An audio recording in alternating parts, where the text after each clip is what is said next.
Today we're looking at Stella Sora, the brand new anime-style action RPG developed by Yoastar, which is the same studio behind Arknights. This is not sponsored, I just like to try out everything Yoastar puts out since it's a developer I respect and their games are generally pretty good. Yoastar is known for being one of the friendlier developers in the gacha world. They actually listen to community feedback and tend to not be overly greedy with their monetization systems. So when they release something new, people give it more consideration than many other developers. So Stella Sora takes place in the world of Nova, where you lead a team of trekkers, not Star Trek fanatics. They are explorers who delve into ancient towers called monoliths. It mixes light action combat, roguelite mechanics, and traditional gacha progression in a stylish top-down format. So visually, the UI feels friendly and colorful. It even reminded me a bit of Konosuba Fantastic Days in how navigation flows between tabs and missions, though the actual gameplay is significantly better than the quality of the Konosuba game, which shut down earlier this year. The combat is where Stella Sora might win or lose people. It's a reverse bullet hell top-down action system. You control one main character directly, while two support trekkers assist with skills and buffs. You can turn on auto attack, but it's not fully autopilot. The AI will attack and will use specials, but it won't dodge. And dodging is critical, so the best way to play, at least for me, has been a hybrid style.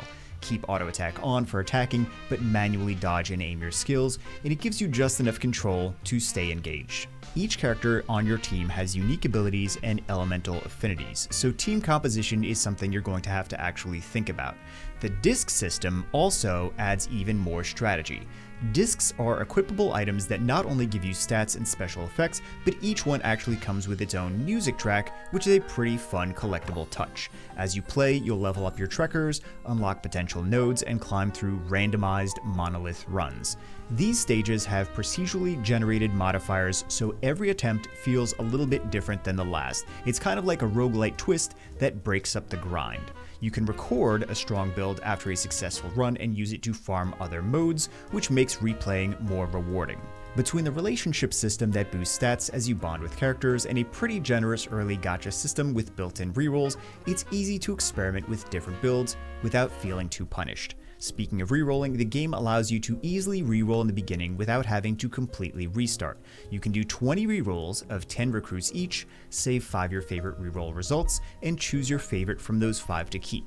Story-wise, Stella Sora is very much a Yoastar title. Lots of dialogue and lots of text boxes. You even have an in-game cell phone where you can chat with the characters. The in-game text messages is something I personally dislike, and excessive story is not my favorite, but that is just my personal preference. There are, however, some beautifully rendered anime-style cinematics, but they are few and far between.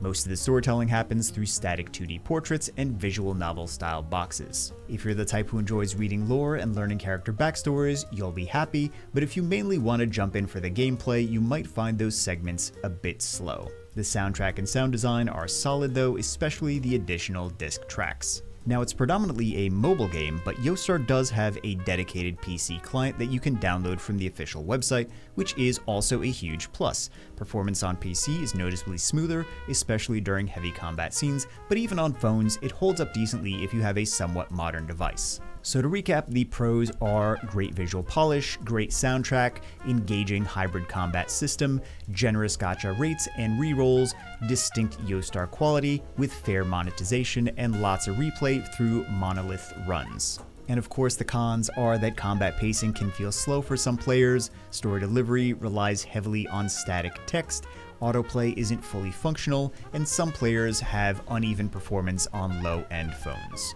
Overall, Stella Sora is a surprisingly polished and creative mix of gacha and roguelite design. Not perfect, but definitely worth checking out if you enjoy the top-down bullet hell gameplay and colorful anime style, or if you just like Yoastar's games in general.